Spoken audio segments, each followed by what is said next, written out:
এখন ঘরে ঘরে কিন্তু সিলিন্ডার গ্যাস, এবং সিলিন্ডার গ্যাস দেখা যায় যে মাসখানেক প্রায় যখন হয়ে আসে 20-25 দিন পরে একটা টেনশন থাকে যে গ্যাসটা কখন যেন শেষ হয়ে যায়। টেনশনটা এই জন্য থাকে যে এখন তো গ্যাস সিলিন্ডার ক্রাইসিস আছে। আগে ছিল, আগেও এটাতে না ছিল তা না, এখন একটু বেশি হয়ে গেছে। তো কিছু কারণ, বিশেষ কিছু কারণে তো এখন কথা হলো যে এই যে ক্রাইসিস হয়েছে, তাহলে আমরা গৃহিণীরা কী করবো? হ্যাঁ, সিলিন্ডারে গ্যাস যতটুকু আছে আপনার ওইটুকুই তো চলবে, তাই না? আর আপনি যদি জাল কমান আর বাড়ান, আপনার এটাকে কিন্তু যতটুকু লাগবে দিতে হবে রান্নার জন্য, আর শেষ হওয়ার যে মেয়াদ আছে সেটা কিন্তু শেষ হয়ে যাবে। তবে সিলিন্ডার গ্যাসের এই শেষ হওয়ার ব্যাপার নিয়ে আরেকটা বিষয় জড়িত আছে, সেটা হলো একটা চিন্তা থাকে তো কবে শেষ হবে, হঠাৎ করে শেষ হলে আমি কীভাবে রান্না করবো বা আমরা খাবো কীভাবে। ওই সময় হয়তো বাচ্চাদের পরীক্ষা থাকতে পারে বা বাইরে আপনার কোনো কাজ থাকতে পারে, এরকম একটা কাজ থাকে। তখন রান্নার জটিলতা হলে আপনি বের হবেন কী করে বা বাইরে কোনো অফিসিয়াল কাজ করবেন কী করে। তখন আমি বলবো আপনাদের কিছু রান্না শেষের দিকে রান্না করে রেখে দেবেন। ধরেন 20 তারিখের পরে 24-25 তারিখের দিকে আপনার কিছু রান্না করে ফ্রিজে রেখে দেবেন, ঠিক আছে? ইভেন ভেজিটেবল সহ। যেমন আমি আজকে কী করেছি, যে মাংস ভুনা করছি এই জন্য যে আলু দিয়ে রাখবো একটু কম ঝোলের মধ্যেই। তো আমি 1/2 কেজির মতো মাংস আছে, এখানে আলু আছে।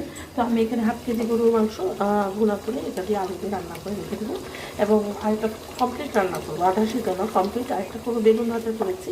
এই দুইটা আমি আইটেম অন্তত আমি রান্না করে ফ্রিজে রাখবো স্টোর, কারণ আমার গ্যাসটা 1 মাসে ধরেন একটু বেশি হয়েছে। তো এখন কারণ আমি যেহেতু কুকার যেটা আছে ইলেকট্রিক কুকার সেটা ইউজ করি পাশাপাশি, তাই একটু দিয়েছে। সো আমি ইলেকট্রিক কুকারটা ব্যবহার করে দেখাচ্ছি যে এটা ব্যবহার করি আমি।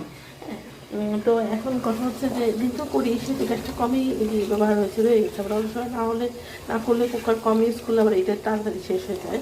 যাই হোক, এখন আপনার এরকম হলে যে গ্যাস শেষ হয় নিয়ে গ্যাস পাবো কি না একটা চিন্তা, আর হঠাৎ করে শেষ হলে বাসায় কী করবো রান্না বান্না নিয়ে এটা একটা চিন্তা। তো শেষ হলে তো আপনার নিতেই হবে, কিন্তু ওই সময়টা আপনি চালানোর জন্য আপনি 25 তারিখ 24-25 তারিখে দিয়ে কিছু রান্না করে ফ্রিজে রাখেন। ভালোভাবে আপনি যদি একটু মাছ ভেজে রাখলেন, হ্যাঁ, যে শর্টকাটে আমি ইলেকট্রিক চুলা একটু রান্না করে দেবো, ইলেকট্রিক চুলা যার নাই তা কমপ্লিট রান্না করে রেখে দেবেন, বড়ো মাছ বা ছোটো মাছ জাস্ট গরম করে খাওয়ার মতো। তো এইভাবে করে রাখলে হবে কি, আপনি গরম করে রান্না করে গরম করে খেয়ে দিতে পারবেন। কেন আপনার কিছু স্টোভ জাতীয় বা কুকার মানে কুকিংয়ের কোনো ম্যাটেরিয়াল লাগে, চুলা জাতীয় কিছু লাগবে, কমপ্লিট রান্না করতে না করে অন্তত গরম করে খেতে পারি, এরকম কিছু লাগবে। তাই অবশ্যই ছোটো একটা ইলেকট্রিক চুলা কিনে রাখলে ভালো হয়, বা এরকম মাল্টিপারপাস চুলা বা রাইস কুকারে কিন্তু গরম করা যায়। হ্যাঁ, এটা আমার রাইস কুকার, তো এটার মধ্যে 2টা পাতিল ছিল, এটার মধ্যে কিন্তু প্রয়োজনে কিছু আপনি রান্না করতে পারেন। তা আমি আরেকটা পাতিল আছে, এটা রাইস কুকারে 2টা পাতিল, আরেকটা পাতিলের মধ্যে আমি গরম করে দিতে পারবো না, সেই রান্নাগুলো ঢেলে ওই পাতিলে মানে রাইস কুকারে 2টা পাতিল ওদের থেকে দিয়েই দেয়।